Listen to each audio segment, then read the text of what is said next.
Let's see. Oh, hey, here we go. We got a call on the line. Thanks for calling into Vinewood Public Access. What's up? Oh, well, hello, Rob. How's it going? Oh, my This is Captain Glack. goodness. The one, the only Captain Glack is on the line. How you doing, I should buddy? hope so. Yeah, not too bad, mate. Not too bad. How are you? I'm good. I'm soaking in the southern San Andreas sun, dude. It never really changes out here. It's permanent. I'm curious, dude. I got to talk to you, but I'm so glad you called in because I have a stack of questions on my desk for you. If you don't mind me starting to get into them. Oh, please shoot away. All right, let's do it. Okay, let's start with this, man. First of all, I got to say, not just because you called in and not just because you've been so kind on our channel, but I'm a huge fan of the work you do over on your YouTube channel, man. It's really, really good stuff. And I'm primarily a massive fan of Overlooked Details. Can you talk to me a little bit about how that series came about and where your channel was at maybe before you put that out? Oh, sure. Yeah. Well, I appreciate it, first of all of the kind words. But Overlooked Details is one of those things that I've always kind of done. Ever since I was a kid, I'd look around worlds, try and find just world building and funny little jokes everywhere. It's something I've always done, but it's always it's a great way to look at how a game is made, right? And the kind of the people behind it too. And I just wanted to share that since I see I've seen other videos from people like She Says, taking the camera anywhere you want for things like Boundary Break. And I thought, what a wonderful idea that would be if I went around and showed all the little jokes in Grand Theft Auto. What was the first video you made in that series? I think the first video I made was for GTA 5. Just to keep it relevant, I suppose. But it can be done with pretty much any game. How long ago did you make that first one? Oh my God, it's been quite a while now. Must have been over a year since I made the first one. You know, there's a lot of stuff. There's a lot of stuff that I find in Overlooked Details hunts, shall we say, when I'm looking through games like GTA 5, where I'll find stuff that I find very interesting, but a lot of people wouldn't. Right? There are very, very small things. I mean, I record probably a good hour's worth of footage for every GTA Overlooked Details video, and only about half an hour gets in. And I don't know what to do with That's actually a pretty good stuff. ratio, man. I feel like if I told you the amount of B-roll I've shot around the GTA 5 map in Rockstar Editor in order to make a 48-minute episode of Vinewood Public Access, it's wild. I mean, I'm rolling on Vespucci Beach for like 15-20 minute clips, and then I go over to Del Perro and do a 15-20 minute, you know, it feels like I'm just like, I want to get as much as possible, but some of that's from the TV background of overshooting and then wanting to play with it in the edit. I would say half of your recording making it into your video is not a bad ratio. It's not bad at all, but there's a lot of stuff that I really love to put in. But a lot of stuff just I just can't find. Well, it's really just little things that I would find interesting, but a lot of people wouldn't. Like, for example, if there's something on the wall, a poster on the wall, it doesn't have any jokes. It's not funny, right? It doesn't have any lore. It doesn't really say anything, but I find it interesting. Well, you can't fit that in a video. You do a pretty good job of dressing up the mundane, though, man, because half of Overlooked Details, I feel like some of them are you pointing out, like you said, jokes or puns that are in titles of things or whatever. But literally, sometimes you're just reading a bulletin board full of what each little Post-it note says on the bulletin board. And I find you use your own writing and your own humor to kind of dress that up because it isn't fundamentally interesting. It's set dressing. Yeah, there's a lot of stuff like that. I mean, for example, in my most recent one, in the San Andreas one, I take a look at some pizzas on a shelf, and I found them very interesting because they were paper thin. Yeah, it's amazing. And that was the only comment that I had about those pizzas, but they were paper thin. Hey, well, if you go to New York City, my guy, which I don't know if you've ever been, depending on the pizza shop that you hit, that's exactly what you're going to get. Now, granted, that's Liberty City. And out here in the real California, we don't do that paper thin pizza shit. But that's definitely an East Coast America vibe. So, they save money on that per pixel, I guess. Oh, yeah, they absolutely save money. I don't. So let's talk about this too. Is there anything as far as like an area of a Rockstar game where you really still want to do an overlooked details, like an area that hasn't been looked at all? Because you even done North Yankton, which is not a place that I think anyone ever spent a lot of time other than, oh, let's look inside the depot real quick and let's find the alien in the river and we're done. But how long is your North Yankton segment? I mean, it's at least 10, 15 minutes long, right? Is it longer than that? Yeah, the North Yankton. I've had a North Yankton segment. It went on for, about half the video, I think. Yeah. I mean, almost, probably about a third of the video. But I love looking into specifically, the thing I love about doing the Overlook Details videos is that I have access to GTA 5 on PC, but I also have the mod menu and stuff, so I can teleport myself anywhere. And that means I can go in cutscene interiors. I can go to North Yankton and just have a look around. You know, I can go into all of these places that haven't been explorable, really. Right. And I can take a real deep look at them. How do you feel about, and I'm jumping ahead of my own list here, but how do you feel about GTA 6 not launching on PC and knowing that as a creator that makes the kind of stuff you make, you're going to have to wait to have that kind of control? Well, personally speaking, I am a bit of a frame rate snob. Okay. So, you know, I'm a little not worried about 30 FPS. I've played 30 FPS games all my life. But, you know, first and foremost, I would be able to run GTA 6 at 60 on my PC if it came out. But that's besides the point. The main thing I'm really worried about because of the content I make is I don't have mod support. Right? So I can't do any of the stuff that I'm doing now. I cannot do it. Even the Overlook Details videos regular are going to be very, very difficult if there's no Rockstar editor. If there's no Rockstar editor at launch, which I'm deeply concerned there won't be. I'm almost feeling like it's not going to be a thing, and only because the two facts of they didn't have it at launch for 5, and they never added it to Red Dead 2. Oh yeah, absolutely. That's what gets me the most. Because I would love to do everything that I do for GTA 5 and 4 and all the other ones for Red Dead 2, but it's so much more difficult doing it with camera mods instead of just having a Rockstar editor, something that I know how to use already. It is the one thing that really concerns me for GTA 6. Yeah, I mean, we'll see what we can do, but I think that's one of the things that they're going into 6 knowing they need to expand the life cycle, and they've learned a lot over the last 12 years of how to do that. And unfortunately, the less you give us in the beginning, the longer your life cycle is going to be. Because for the first year, we're all going to have to make do. Let's just say I'm making this timeline up, but let's say for the first year, we got no PC, we have no Rockstar editor. It's just the game with nothing else. And you can play it on PlayStation or Xbox, and that's what it is. And if that's the case, I think everybody will get creative and figure out how to still make their content. I mean, the number of people that have their livelihood now based on fan created YouTube, Twitch, whatever it is, content just on this one game, not even as a gamer generally. I mean, Vinewood Public Access, for example, we don't talk about anything else. I played a few other games, but most of what I've been focusing on is really in this one world. So when the game comes out, until we have those other changes, and to be transparent, anyone who watches my channel knows I do everything on a Mac because I'm 108 years old. But I don't know what it looks like for the first year for all these people who are PC content creators who are just going to have to figure out how to make a PlayStation 5 video out of it. Yeah, it's a worry. I mean, for a lot of people, it's going to be fine. A lot of people use just direct gameplay footage, and they talk about gameplay footage, and that's fine. One thing that I know that I can do, and I know that there's going to be a first person mode in this game, right? And I know that I'm also going to be able to turn off the HUD, so I'm going to be able to turn off all the UI. I'll be in first person.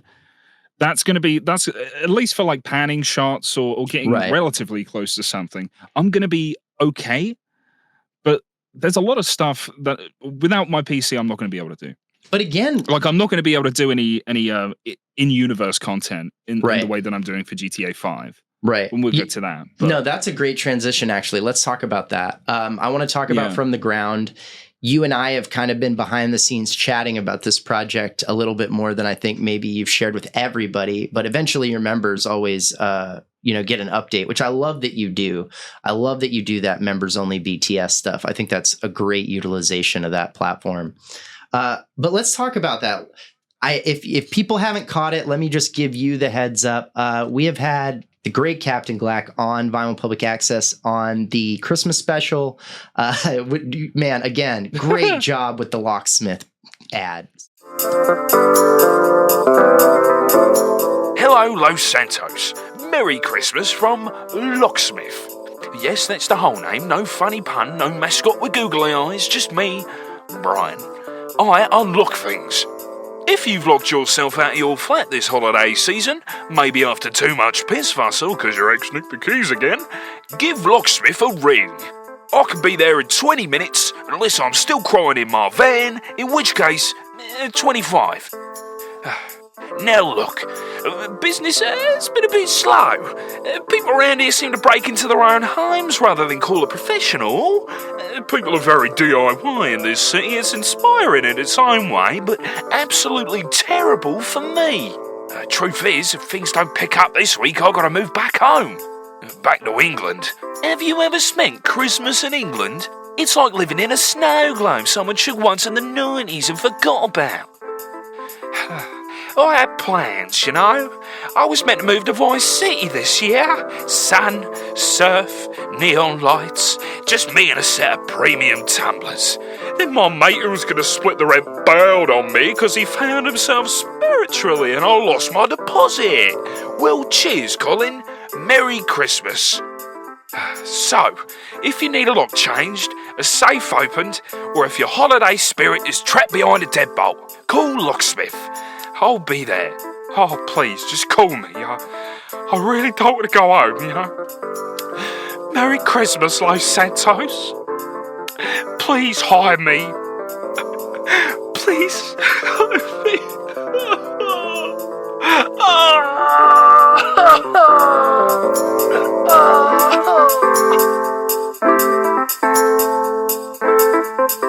So fun. That was a lot of fun. And it ended up being one of the longest ads I've ever cut for VPA. It's like a 2.5 minute advertisement, which I love because, of course, the guy goes on this rant in the middle of it that's unrelated to anything. Yeah.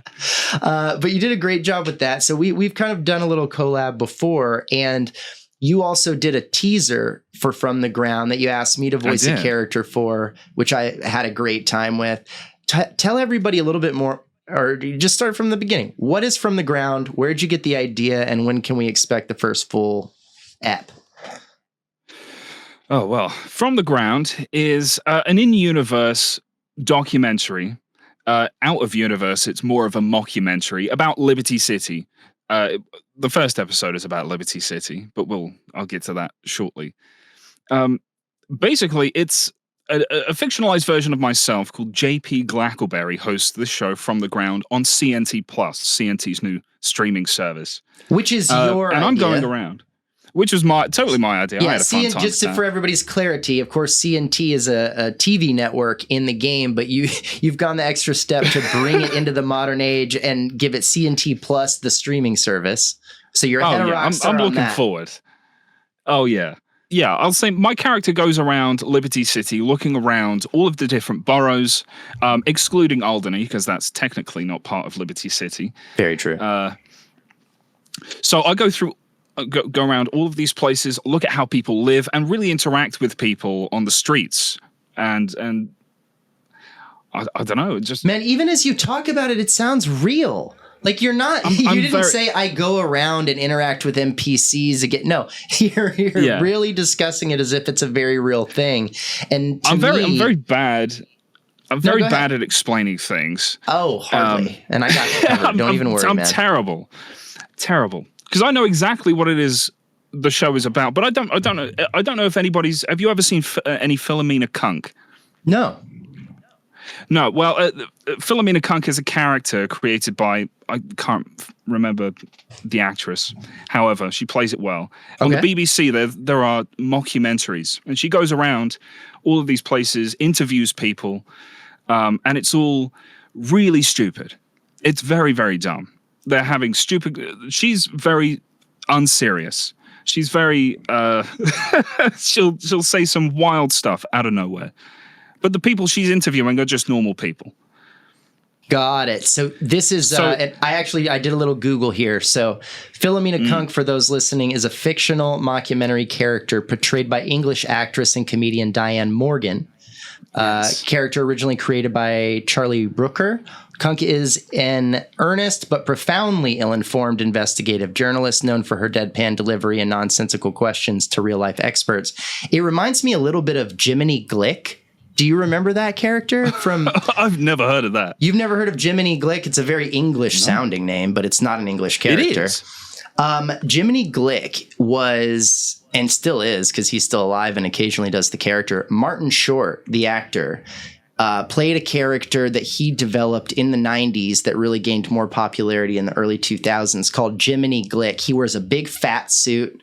Of course, Martin Short is a notoriously small man, but he wears a gigantic, fat bastard from Austin Powers fat suit. It's huge. And he has a giant plate of glazed donuts that he's shoving in his mouth the whole time he's interviewing people. And it's in that world, right, of like Between Two Ferns, or it sounds like this Philomena Kunk character where the people are kind of unsuspecting, but we have a comedian kind of playing a character that's fast and loose with it. That's a bit of an influence from the ground for you. Absolutely. It's the main influence, because I came up with the idea for the show watching one of the Philomena Kunk documentaries. And I thought to myself, how amazing would it be if I had a fictionalized version of myself, J.P. Glackleberry, doing exactly what Philomena Kunk is doing, going to places, describing them in an accurate way, and then also not very accurate way, let's say. So I'll have there'll be real lore that I'll be discussing and talking about, stuff from GTA 4, stuff mentioned in 5, and even Chinatown Wars. All of that lore is in from the ground, but it's also delivered in a very silly, unserious way. Well, talk to me a little bit about the process of putting this together. So you watch the video, the other doc that's a mockumentary, you get inspired, and you go, I'm going to do this. For those who maybe aren't aware, the current status is you have animated, you have recorded, we have teasers, there's footage shot. It is a very much in production project. What was the first step for you? What was the first thing that you're like, okay, am I going to write a script first? Am I going to go around and figure out what my documentary story is, or locations I'm going to start with? Where did the journey begin for you? You know, it's a good question, because it's also a very hard one to answer, to be honest. Those are the best questions, and I'm going to take that compliment. We can keep going. Good. Well, it's a combination of starting with both writing and actually going into the Liberty City Preservation Project on GTA 5. In order to fly around Liberty and have a look, but also just take a look at all of the places that we travel through GTA 4 and kind of make that journey in the documentary as well. So we start off in Broker, in Hove Beach. Appropriately. And we talk about all of the immigrants in the area, and my character makes some interesting comments, all meant to be taken awfully, very bad, in the worst way. Yeah. It's very GTA style, but we move from Broker, we go to Dukes, and then up to Bohan, and then over to Algonquin, and that's where we finish. And having a look through all of these areas, specifically, it was looking through. It's just looking through the lore, through the story of GTA 4, through the story of the DLCs as well. Right. It's all, and also Chinatown Wars, which takes place in the same areas. Of course, there's a lot of stuff. There's a lot of stuff to go around and have a look at. Have you ever done a playthrough of GTA 4 and the stories from Liberty City chronologically, where you kind of go? I haven't. Nico and then switch over to Johnny and then switch over to Luis, like with save files?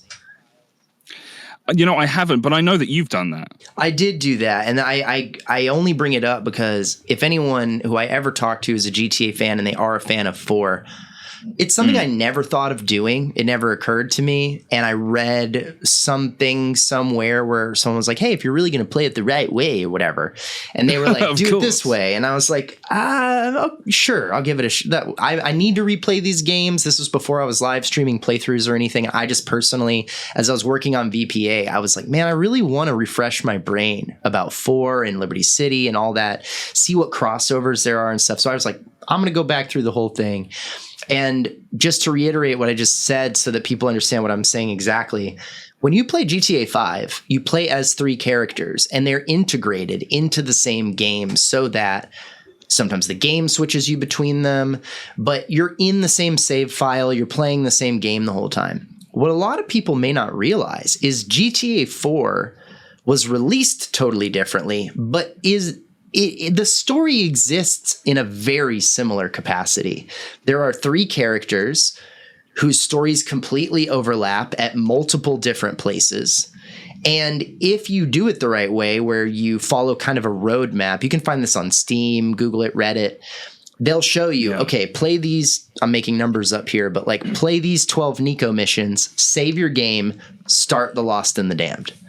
Play 3 Johnny missions, save your game, go back to your Nico file, play 3 missions, and then they map it all the way out with Luis and Johnny and Nico all the way through. And what blew my mind, man, was how much it felt like GTA 5. Like that character switching crossover thing. And I never thought of 4 like that. I thought of it as 3 individual stories, just kind of knowing they cross over each other. But when you play them together, there's this overarching kind of narrative that ties them all together. And it's quite the experience. I definitely recommend it if you plan a 4 replay at any time to do the story. I would honestly replay it just to experience that, because it sounds like such a fun time. And you'll notice all these crossovers. It's crazy. Oh, yeah. I mean, GTA 4 is my favorite Grand Theft Auto. Anybody who has watched, I've done a lot of videos on GTA 4, and I think I always sound the most nostalgic when I talk about GTA 4. My very first Grand Theft Auto video on my channel was a GTA 4 video. I love that game to death. And the DLCs, I love them to death. You're the one who, to date, my favorite like character arc and story to play through that's really fun is the Ballad of Gay Tony. Like it is. Yeah, absolutely. It's so fun. It's so funny. It's beautiful with all the neon stuff they kind of add in the UI and all the different stuff. They added a bunch of fun gameplay things that just didn't exist in 4. And I think there are so many people who love GTA who have never played GTA 4 at all, which is wild. But even more wild, they've never played the expansions because they're so separate and kind of hard to get a hold of, especially now. I don't think you can even buy the whole thing collectively unless it's on PC maybe. Yeah, because I know the PC version now is the complete edition. So it comes with both DLCs. I'm not sure if it's the same. It should be the same for Xbox. No, on Xbox they're separate. You have to buy GTA 4 and then you have to purchase the individual expansions. Damn. Yeah. Damn, what a the last time I checked, maybe they sell it differently, or maybe it's because I already owned a couple of them and I think I didn't own Lost in the Damned or something and had to buy it. But yeah, I definitely recommend for anybody who really loves the lore, who really loves the story. And it'll put to bed a lot of things that people say that are theories about GTA 6. Like I routinely see theories and videos on things in GTA 6. I'm like, oh, this person's never played the earlier games or they wouldn't even be saying this. Like I saw somebody and I'm not even going to drop a name because I'm not trying to embarrass anybody, but I saw a huge YouTuber who's like a very popular in the Grand Theft Auto world. And they were in a video just talking. No, it wasn't you. Because I'm very popular and I am huge. You're a huge deal, and I don't want to confuse you for this person, or I would have said it was you. Of course. But, right. And it wasn't me either. At 1.6K subscribers, I'm also in that category. But it's neither of us. But this fellow was saying, we don't need any characters from the previous games to really bleed over into GTA 6. Maybe an Easter egg here or there, but we don't need and I was like, you've not been paying attention to their plans. Because how many characters from the GTA 4 universe, and I mean all 3 games, show up in 5 and online? Fucking half? Like a third? It's a lot. There's genuinely so many. Even the ones they waited on. They didn't bring Yusuf Amir back into GTA Online until like 2-3 years ago. But the idea that people think these are all going to be super separate. One of the first videos I made on my channel that had to do with like a kind of essay style video, because I was only making the radio for a while. One of the first ones I made was talking about the Grand Theft Auto HD universe as a trilogy. And it is. And I'll barely hear any argument against it. I'll hear it out, but I don't believe it. The characters and the stories are not a trilogy in the traditional like Luke Skywalker trilogy sense. That's true. Yeah. Obviously, the stories are all different.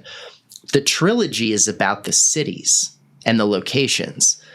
Our story begins in Liberty City. The middle of the story is San Andreas. The end of the story is Leonida, whatever the fuck. If they don't tell us how to say that, my vote is for Leonida. Mine is too. I'm trying to get used to saying it other ways so I don't have my heart broken when it turns out to be something else. I won't ever. I'm dead set on Leonida. I'm with you, and I hope we're right. And I said it for a long time before someone pointed out to me. They're like, well, Florida, Leonida. Mm-hmm. And I was like, oh, you're right, but shut up. Yeah, absolutely. Not hear it. So, okay, great. I love all this. Really quick before we totally move on from it, because I do want to mention this. Can you talk to me about this AI lip animation stuff that you've been doing for From the Ground? Because it blew my mind. Talk about the problem that you had and then how you ventured to solve it. Sure. Well, the best part about the lip sync is I'm not physically doing anything. I don't have to do it by hand. Right. That's the best part. Now, I've never been super pro AI. I don't like ChatGPT writing scripts or Agreed. Generating images or videos or stuff like that. That new Darren Aronofsky film, that full AI film, can go fuck itself. Frankly. I haven't watched it. I don't intend to watch it. Bringing it back to what all of the AI bros actually want AI to be is a tool, right? That you can use when you don't have the ability to do something yourself. And I feel like using AI lip sync from a service called sync.so is what I use. You have to pay for it. Is it terribly expensive? It's not super expensive, but it's not like cheap. Right. I have to pay a monthly. Do you pay per project or monthly? Fee. Monthly. Okay. It's both monthly and per video. Damn. So you have like a membership, and then you have to pay for like credits or something? It's literally membership, and then the amount of time, like the length of your clip, got it, equates to a certain amount of money that you pay at the end of the month on top of your subscription. It's fucking wild. Okay. Right. But the thing is, there is a free version of the software that you can run locally, but it's nowhere near as good. It's like, and it's their software too, but they've got like the advanced model. You know what I mean? They locking it behind the subscription. But I tried it out because they had like a free trial, and it was just wonderful because I can't stand having GTA content. If I'm going to make it and my character's lips are moving, I need them to match what I'm saying. Yeah. Otherwise, I can't watch it. No, I abandoned the concept of animating characters for VPA immediately when I realized like I can't make their mouths match, so I'm not going to do this. Yeah. Like it doesn't look right. Yeah, I'd love for Tommy Singles to have an avatar, but I'm like, well, how do I make that make sense though? And it never occurred to me to do what you've ended up doing. So what was your initial struggle with that, and then how did you find this particular platform? Well, it was genuinely I first of all I looked into could I do this myself? Could I learn to do this myself in like Blender or something, or some other animation software? I would need the model for my character, which I don't have. Okay. It's just a GTA Online character with a bunch of different clothing options on. Right. So there's nothing really I can do there. Then I moved instantly onto, well, is there an AI that can do this? You know, and it was the second option that I found. Wow. And the only thing that I need to do for the clips in order to prep them for the lip replacement is I need to have their mouths just kind of constantly flapping all the time, and that's how do you accomplish that's the only that? way to get the lip sync to work. Are you with the headset I've got a mod going for ba, that. ba, ba, ba, ba, ba, or are you just modding it? I have a mod for that, so I Okay. can literally just hold down J on my keyboard, and the character's lips just keep flapping. But I have to hold down J the whole time I'm recording. Right. Oh, the funny, weird little stuff that we have to do to make it make sense, dude. Sometimes my wife will come into my office and I'm recording some in-game footage for VPA, and I'm like, you know, she's watching me and she's like, this is the most tedious. I could never, ever have the patience to do this because, you know, I'm also like a filmmaker and a TV producer. Like, I want it to look like if I shot it with a camera. That's my goal, is to make it look like I shot it, like a TV show, like a film. Like, that's what my brain does. And the Rockstar editor, I have to give it to it. The camera tools are amazing. Like, they're really good. Is it a full interface like you would have if you were shooting on like a DSLR or a bigger camera? No. But a lot of the features that are there, as far as like focus and zoom and racking things, like, and it looks incredible. Like, the fact that they put that much work into making the camera physics in the editor work, I'm like, how do you guys not bring this to every game you've ever made? It's wild to me. And it's surprisingly versatile too. You can do a lot of stuff. You can make it look you can really make it look like it was shot on film. Yeah. Shot on some kind of camera. And that's been my goal with the Rockstar editor camera the whole time. Yeah, absolutely. And that's before you even touch it in post-production. And actually, there's a lot of things you can do, of course, on the back end to make it look even more legitimate. I love this, man. So when can we expect more from the ground? Yeah, that's the question. The thing is, I keep tinkering with the last half of the script. And, you know, I'm somewhat of a perfectionist. Have you heard the 80% rule? I haven't. This is one of my favorite things, man. This is like I went to art school myself, and for me, I pretty much almost exclusively, I feel like, work with other creative people. And one of the things that I heard not long ago that I loved, that I'm like you, man, I want it to be fucking good. I want it to be like, oh yeah, I can walk away from it going, I didn't cut that corner. I didn't, you know, go, oh, well, it'll be easier if I just copy paste whatever. Like, no, I want to take that detail. And obviously, I mean, look at what we do, man. You're the overlooked details guy.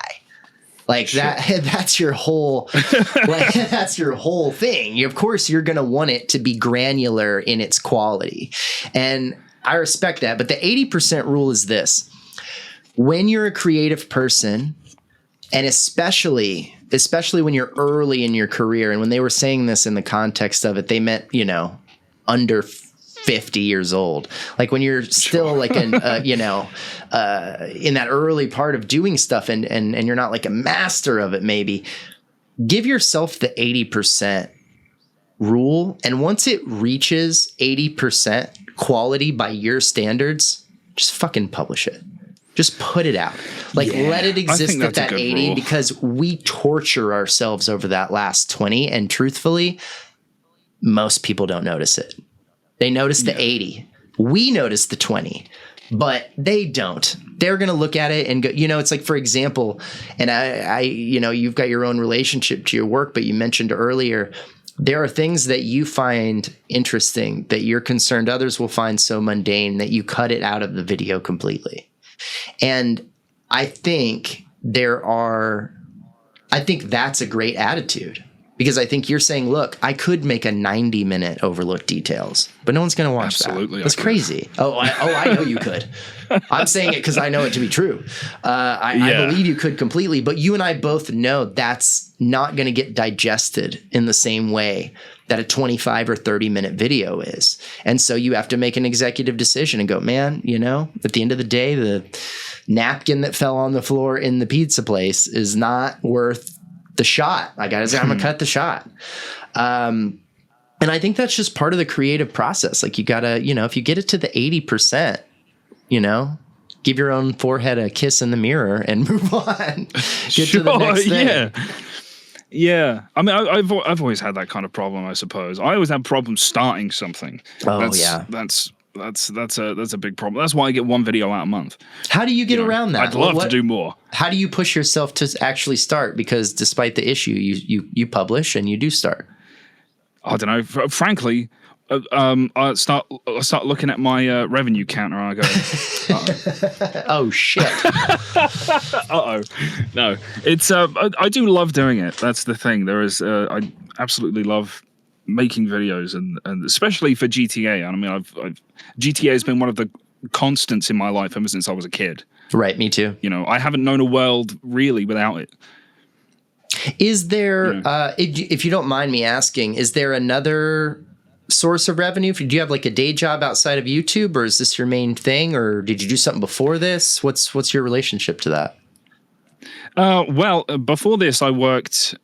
Since the start of the pandemic, I worked at just a grocery store called Morrison's, and that was a bad time. I was getting up at 3 a.m. every day. I didn't like that. God. Eventually, you know, when everything slowed down, COVID slowed down, and everything like that. A few years later, they shut down home delivery and handed it over to Deliveroo. Okay. I was working in home delivery at that time.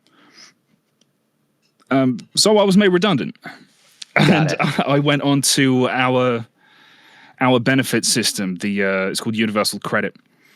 Okay, where you get a pittance while you search for unemployment. Search for work. Yeah, that's our unemployment. And I was on that for a little while until I started making YouTube videos.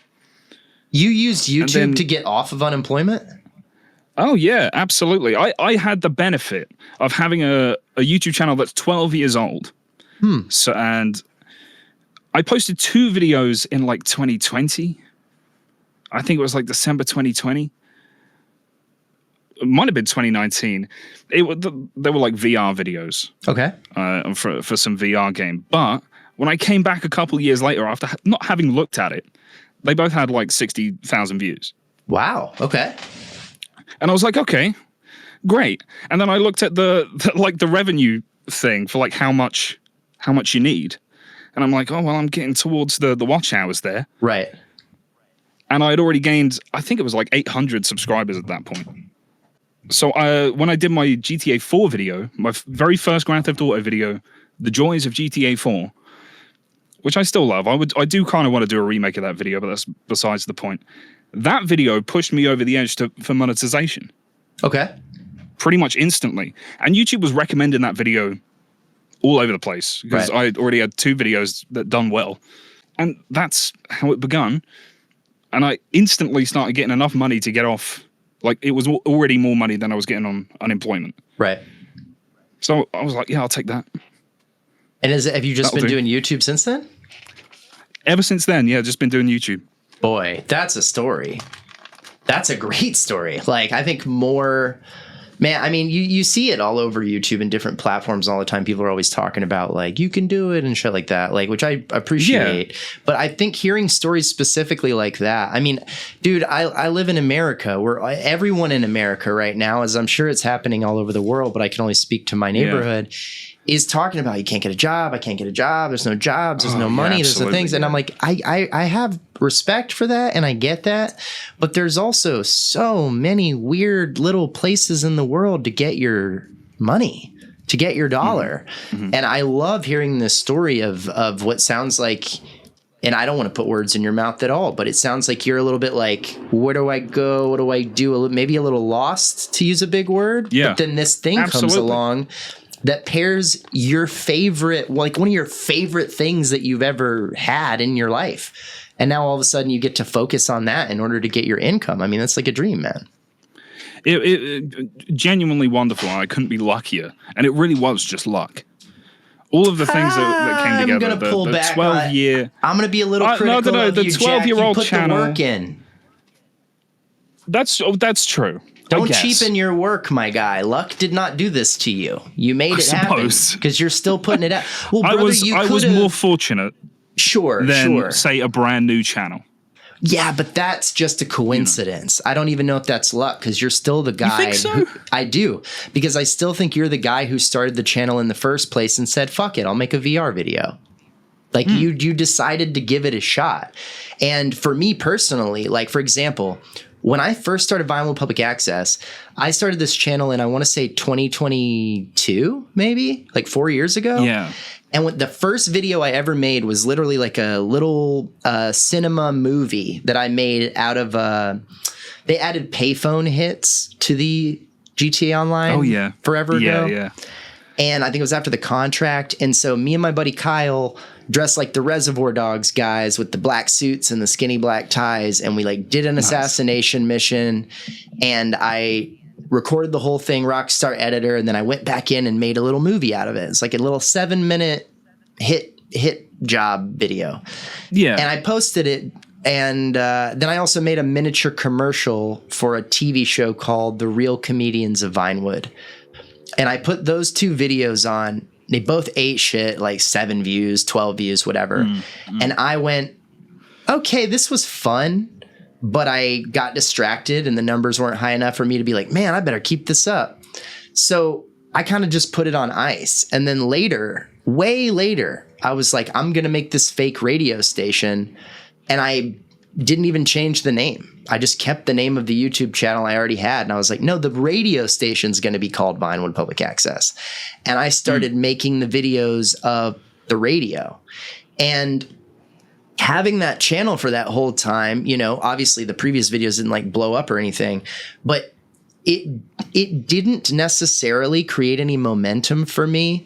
But the fact that I already had started a channel, made a little logo, done, you know, whatever, it felt like I could pick that up and keep going with it, even if no one was ever going to watch it because I'd already kind of started it. And I say all that to say, like, you really do deserve credit even 12 years ago of going, screw it. I'll just try and make a video. Who says I can't? Like, and giving that a shot and letting it sit there. And then later you came back to see that seed, you know, be a tree of some sort. And you're like, oh, well, I might have a garden going here. But that's you still planted it. You know what I mean? And I'm just a big advocate of, like, there's so many people who want to do what you did, my guy, but they didn't publish the first video. They didn't make the YouTube channel. So they spend every month going, man, I should try that. I should do that. And they don't. And I hope they hear this or see this video and continue to hear things like it and know that, like, you could be doing home delivery at the grocery store, man. And then in a couple of months, give it a shot, give it a try.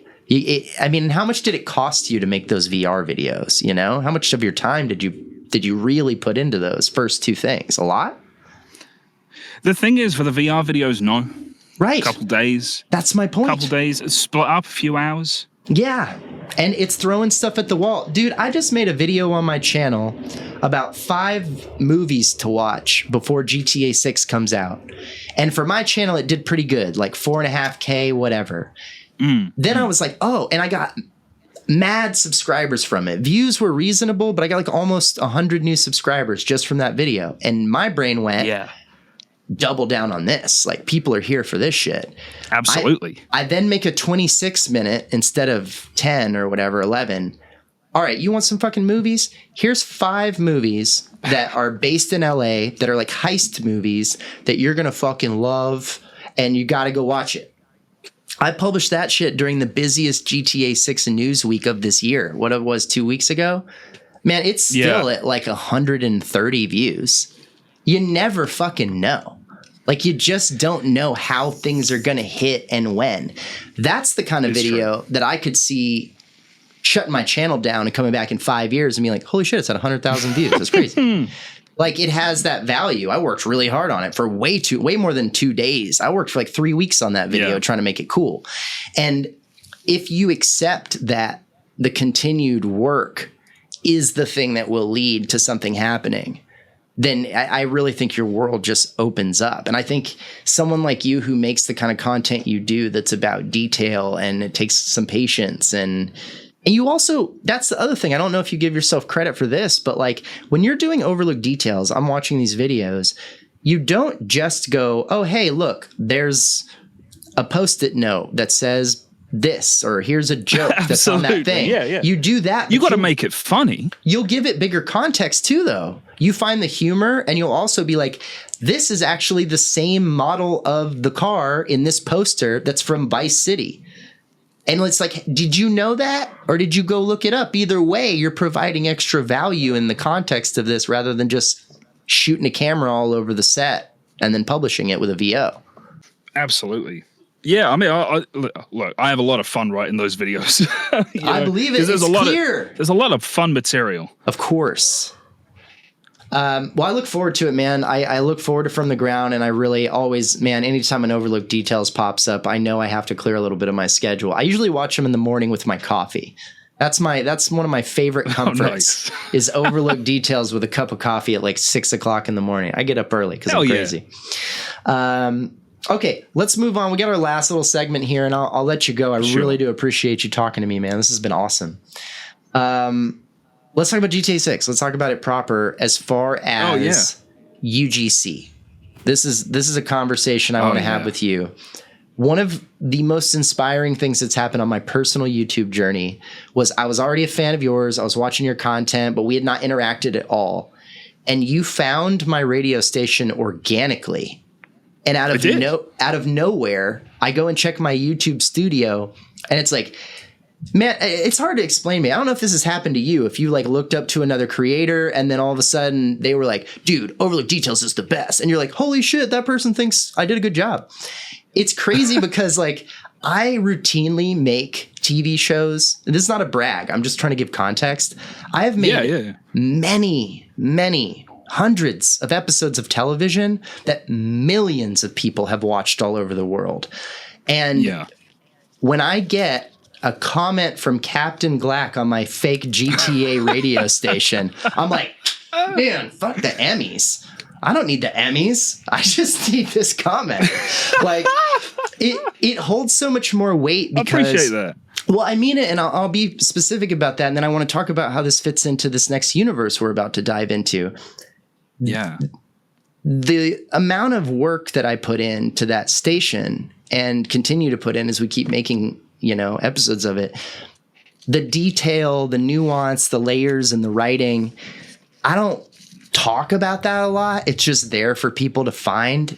And when people who appreciate it find it and go, oh shit, I see what you did there. Like you tied that to this thing and that's kind of a subtle reference to that. I found your channel, I think, because I was just looking for in-universe content. Because I just wanted some. I was craving some, and nobody's making it. Nobody's making it. And if you see it, it's shit. And I don't mean that with any disrespect, because it's hard. It's hard to make something that's in universe when you are not a coder. You don't make the game.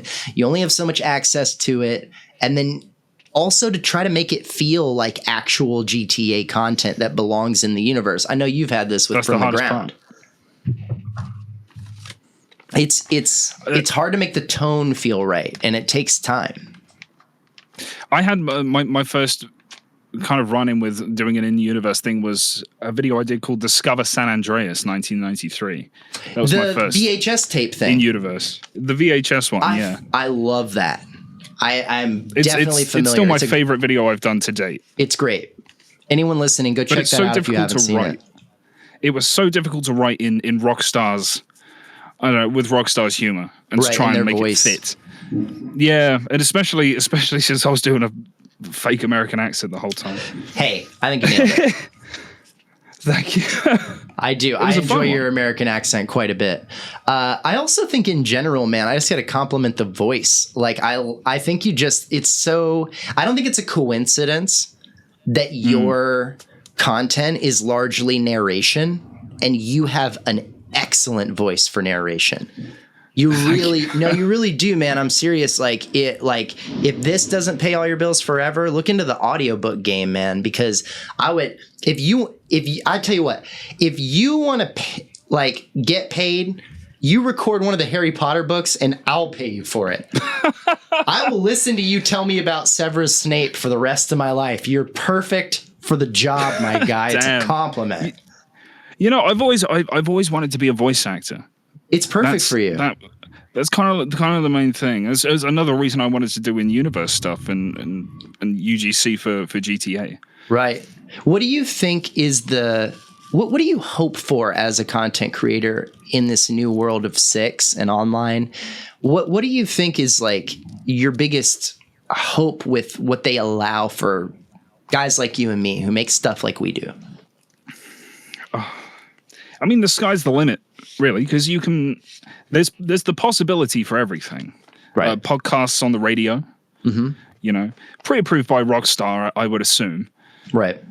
But stuff like that, talk radio stations like your own, would be incredible for GTA 6. Man, yeah, and to have a bunch of Rockstar certified radio stations that you could watch, that you could listen to, rather. It's one of the only elements of the game where Rockstar has not yet said, okay, everybody, do your best and we'll pick the best.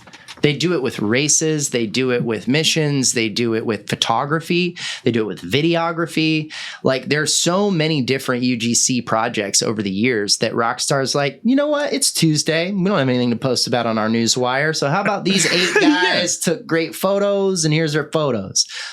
But they've never said, hey, you made an in-game TV show or radio station or media in that context. And so everybody go check this out because you can't really get it into the game easily. So for me, that is the biggest thing. I would love if this new world of GTA Online, whatever that means, includes a person / whole department at Rockstar that goes, hey, we're going to create the Rockstar Uploader.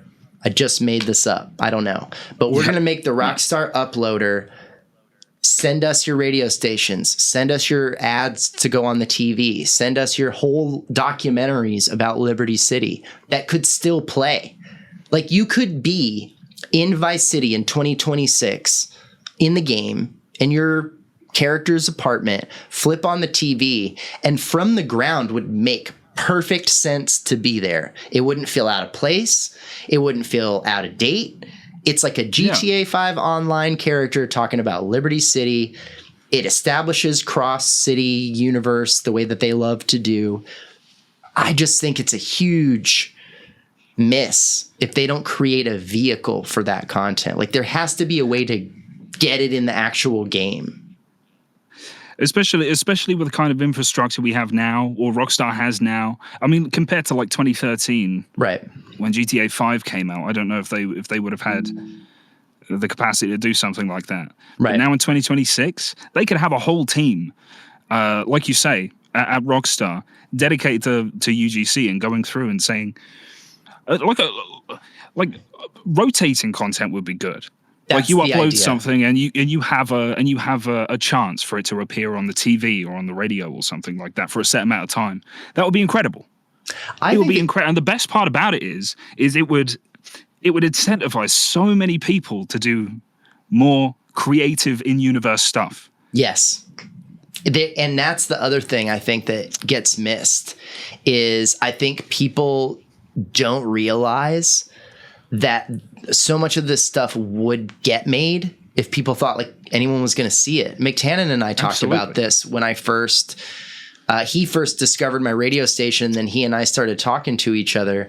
He was like, man, it's such a drag because VPA, the radio station, will never get as much attention as Rob Morris VPA live stream. Let's talk about GTA 6. Like no one will ever give a shit as much. And that sucks because the radio station is so much more creative and interesting than me going, hey, what's up guys? We got a new video about Strauss Zelnick. Like who gives a shit? Yeah. I don't want to do that. But if I don't do that, no one will watch my radio station. I have to find a way to like balance these things. And if Rockstar came out and they said, all right, media creators, you know, and all respect to people who do like news updates and then they put their GTA Online gameplay footage and that's their video.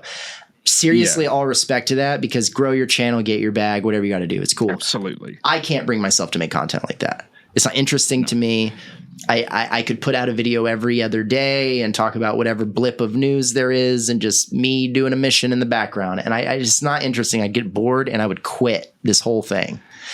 But when I work on the creative stuff where I'm like, I'm going to invent a whole universe of characters and relationships and story arcs and all of these things, it takes people like yourself going to YouTube and typing in-universe GTA content to find that.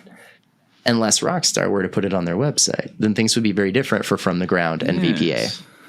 And that's the thing. I mean, like, not to brag, but you see, please do. You see the views my videos get. I do usually, you know, and then you look at the From the Ground teaser, and it hasn't even broke 5K. Right. People aren't super interested, and I'm really doing it more for me, you know.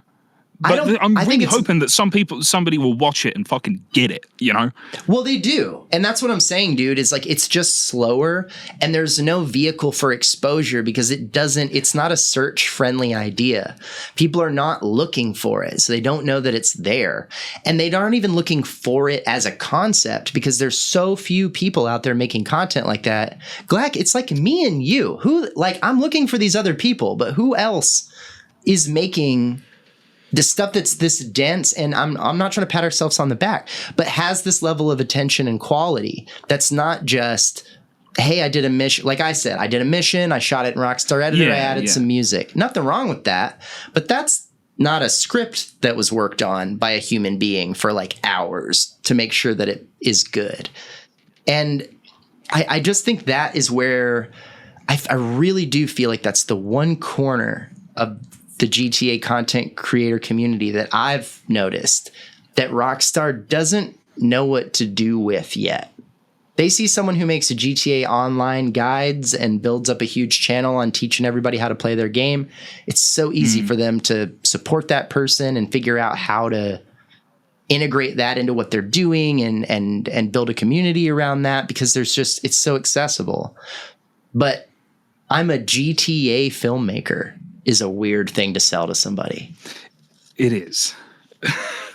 And I think it's on Rockstar a little bit to help us out with that. Explain that it exists. We like you say, we need some kind of vehicle. Right. I mean, we've had something similar in the past where Rockstar has promoted YouTubers just because they liked their video, but that was long in the past. Right. It's been a long time.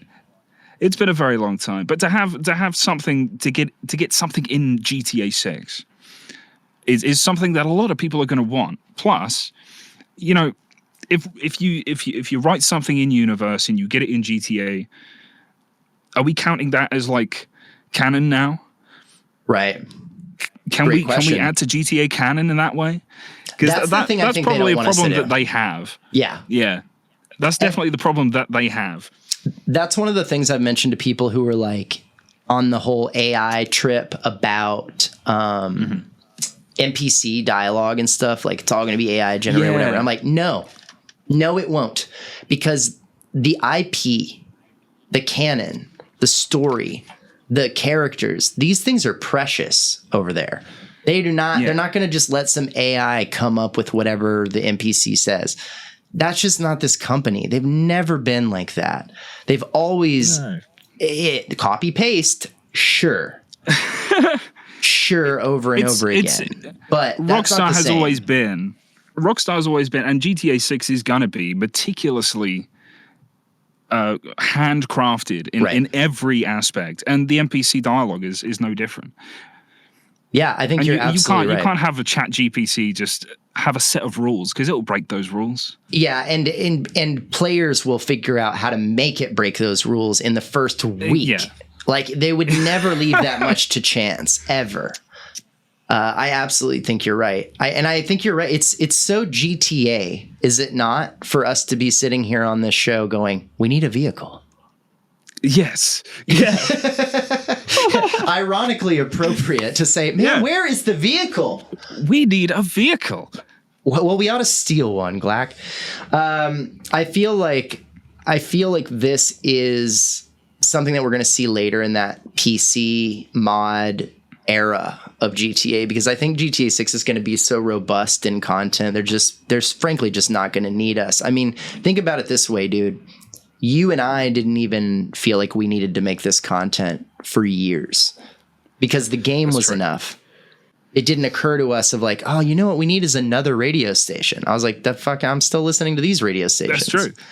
And I think if 6 is as big as it seems like it will be, at the very least, if it's 10% bigger than 5 as a game, which I think is an understatement likely, I'm going to take a little time before we feel like we need Vice City Public Access. I mean, Jesus, if I think and would guess, I hope so. Their shit is good enough to keep me entertained for a while, but I know I'm going to want to make it anyway. Of course, yeah. I mean, I'm really looking forward to. Well, they put so much time into this, and I want more. Specifically, I want more episodes for like.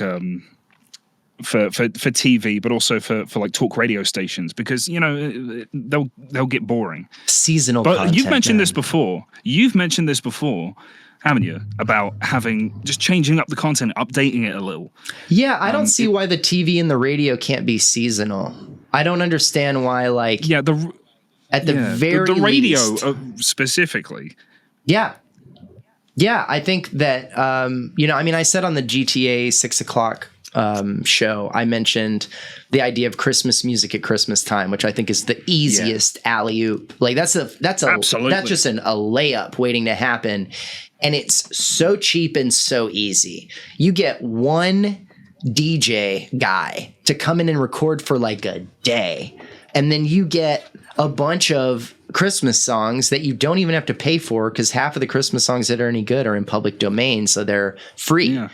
And you re-record them with whoever you want for like no money, and put that out every year. What happens every year in real life? The same damn Christmas songs come on, and you're either excited for it or you're like, oh, son of a bitch, this again? And why shouldn't the game feel that way? Exactly. Oh, it would make so much sense. Especially for GTA Online. Yeah. If you want to keep something fresh. And then they there's this big problem that we have when we go back and we play Vice City or we play GTA 3 and we're like, oh man, their licenses ran out. Now the radios are like half of the radio. Even GTA 5, their licensing deals ran out, and all of a sudden one day half the songs disappeared from the radio. Yeah. If you commit early to these songs are only going to be on the radio for 2 years, 3 years. Make your limited licensing deal, but start licensing new music in the meantime so that when those songs get cut, they're replaced by just as many songs. It doesn't seem like that would be that difficult. I don't see any reason why it would be, but then again, Rockstar love money, and that costs money. Yeah, no, it does. Absolutely. But I think that's part of the argument of the consistent income from live service games. Like, you're going to do GTA Online. We're all going to buy shark cards. Like, do that. Do that with the money. I would like to buy new radio stations. And I wouldn't be surprised if they're like, add this DLC radio station on for just $3 in shark card money. And I'm like, God damn it. I knew it. Yeah. And in game it'll be like, oh, you're subscribing to their Patreon or something in game. Can you imagine that your CNT Plus idea not only makes it into the game, but it's real. There's actually a third streaming server, or the third channel, but you got to buy it. You got to buy it for real money. Your every month has to really subscribe through your real bank account to get this in-game TV station with avatars being like, well, Sonny, I'm not giving you $4 for this. Go to hell. I gave you 80 for the game. I can see it happening. Yeah, I can't do it. I'm lying. I'm going to give them the money. Those sons of bitches. Man, this was really fun. I know we've talked for like over an hour and we both got to go, but this was a blast, dude. I really appreciate you taking the time to chat with me. Yeah, dude, it's been a lot of fun. Really good stuff. You have anything you want to plug? Anything that's coming out soon? I know we talked a little bit about your big kind of tentpole series that you've put out, but anything anyone can look forward to in the next few weeks? Yeah, From the Ground is coming. Period. Next sentence. There's a new video coming out. It's kind of like an Overlook Details video-ish, but it's focusing entirely on the Vinewood Walk of Fame and every character, every named character, and their backstory. I am so excited about. I mean, obviously, as Vinewood Public Access, I'm thrilled to hear any Vinewood content. Let's go. Of course. That video definitely doesn't exist already. No one's ever done that before, right? I don't think so. At least not to the level of detail I'm going into in some of these characters. If anyone is listening who thinks that there is a chance that GTA 6 will not feature previous characters, go watch Captain Glack's Vinewood Walk of Fame video when it drops. Pay attention to the details, and I'm going to put my money on it now. Bare minimum, 2 of the stars on that Vinewood Walk will at least be Easter egged. Bare minimum 2 will at least be Easter egged in 6. I'm saying it right now. Believe me, there's gonna be more than 2. I think so too.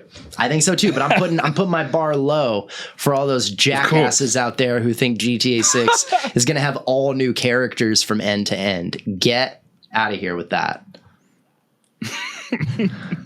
All right, dude, I gotta run. We gotta shut the studio down for the day. But I can't tell you enough. This has really been great, and we got to do it again. All right, brother. It's been a lot of fun. Thank you for having me.